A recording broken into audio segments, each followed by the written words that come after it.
Hello and welcome to the Public Library Book Haul from Saturday, August the 12th. I still have a long way to go on my goal of rereading all of my own personal books. I decided to head over to the public library mostly because there were two of the books that I was looking for by Paulo Coelho that I had read before, and I wanted to pick them up so that I could make a video about the various books. The first book that I was looking for was The Archer. And if you're wondering about the tag up in the corner, it's the barcode from the public library, so I just decided to cover that up. I enjoyed reading this. It again is a parable with a powerful message, much like The Alchemist, and I'll be talking more about that in an upcoming video. The other book that I was looking for was Manuscript Found in a Kura. And again, this is a story with a powerful message. The book that I didn't find was The Spy. That's also by Paulo, and that involves Mata Hari. So I'll need to go on to the computer and search the catalog of my public library and put that book on hold, and it'll be delivered to my home branch where I can go and pick it up, which is a very handy feature that I enjoy with the public library. I know this isn't a paid promotion. The library does not sponsor me or pay me, but I very much enjoy and appreciate that I can go and borrow books for free. I can put them on hold online and then go pick them up at my local branch. So yes, I'm always going to support and talk about the public library because it's an excellent resource and a great way to check out new authors and different subjects. Speaking of new authors, I found The Afterlife Frequency. This is by Mark Anthony, and I've never read anything by him before, so I'm very curious about this read. A few days ago, I was in live chats, first on The World of Mr. Gray, and shortly after, Dead Cold Paranormal, two channels that I enjoy very much following. If you enjoy watching debunkers or you enjoy watching videos by real paranormal investigators, I'll leave a link to their channels down below. Be sure to check them out. This book caught my eye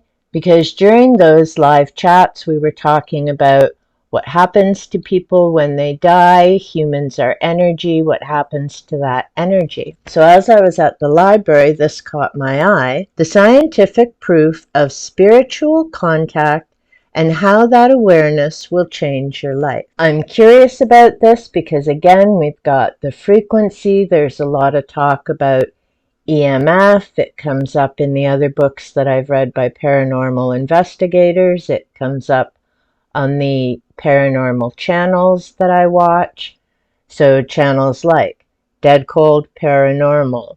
I also watch the Ouija Brothers. I'll leave a link to them down below as well. I very much enjoy their channels because they're about trying to discover and find out what is the paranormal about. And they both mention at the beginning of their videos, it's real paranormal, so nothing may happen. But I find their videos still very informative and enjoyable to watch. I appreciate how Dead Cold Paranormal covers the history of not just the building he's going into, but the land and what had happened before, because I believe that's very important to what's going on in a location. Ouija Brothers I enjoy because, unlike a number of these other investigators, they don't just go to one location once and then move on to the next one. They go back to locations numerous times, and I personally believe that's important because you're not just going to catch something one time. It's important to go back, become familiar with the location and the sounds so that you can better identify what is unusual or different. So little promos there for those channels. I'm definitely looking forward to reading this and finding out what this author has to say, especially after a while ago having read Paranormality, which is the complete opposite of this, and implies that nothing about the paranormal is real. So I'm very curious to see how this plays out. Another happy find was a book by Barbara Smith. I've recently read her book about Ontario ghost stories. This is the Great Canadian Ghost Stories. So unlike the other book, which just covered one province, this one covers the entire country. I finished it yesterday. I very much enjoyed the read. Some of the stories were familiar from other books that I've read, and some were brand new. And I always enjoy reading different ghost stories, people's impressions, and what types of things are happening.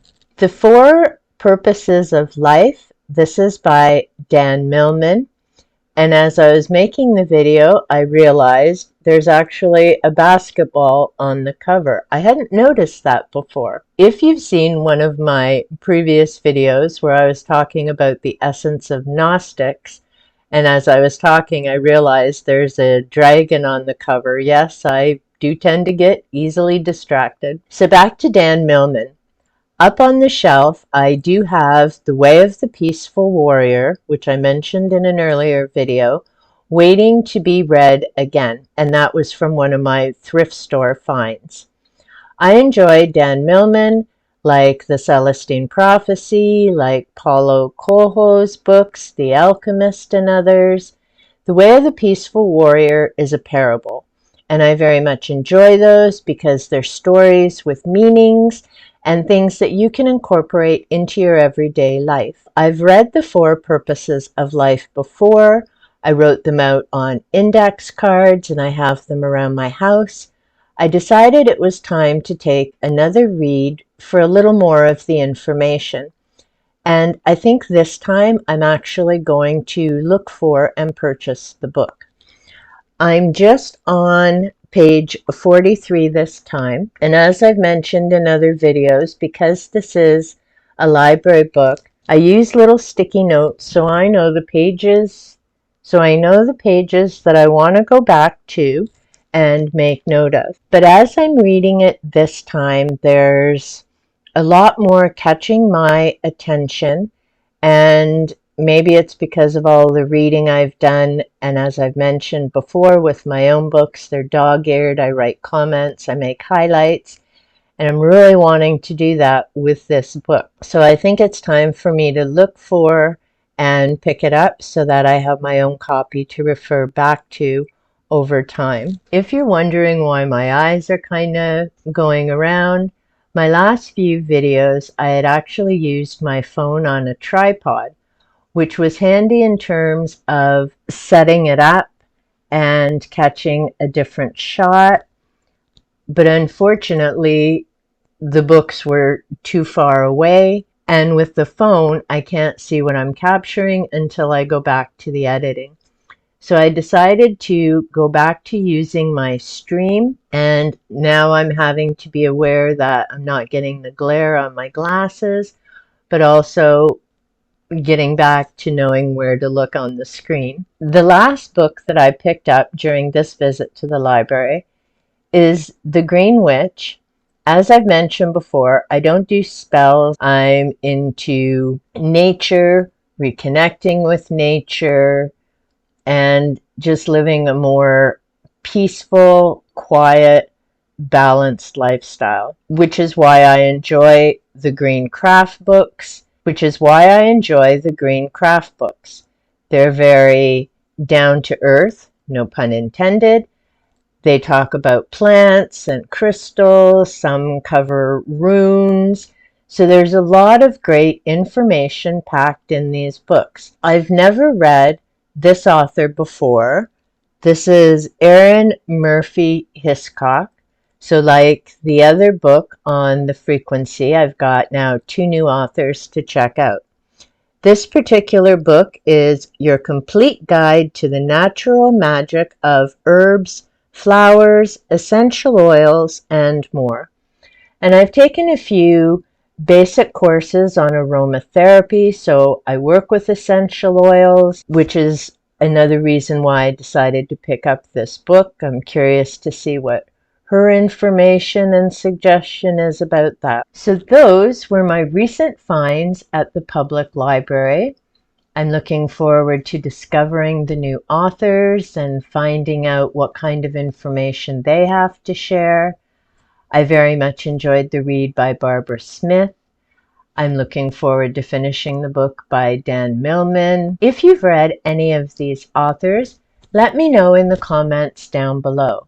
Are there different titles that you've read that you would recommend, and what were your thoughts about those books? If you're curious to find out what my thoughts are on these books or others, be sure to hit the subscribe button and turn on the notification bell so you know when I upload content that may be of interest to you. If you found this video of interest or of value, be sure to click on the like button down below and leave me a comment.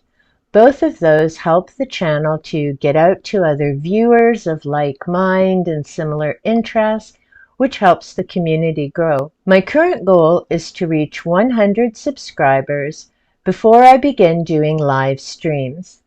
I'd like to start connecting as a community where we can talk about authors, different book titles, and different subjects, but I'm holding off until I reach 100 subs because if you're a YouTube content creator or you pay attention to the numbers on channels you watch, you know those channels can fluctuate and go up and down. So my goal is 100 before the live streams begin. To help me out with that goal, feel free to share out my content so that other people of like mind and like interests can find and join the community. Until next time, happy reading.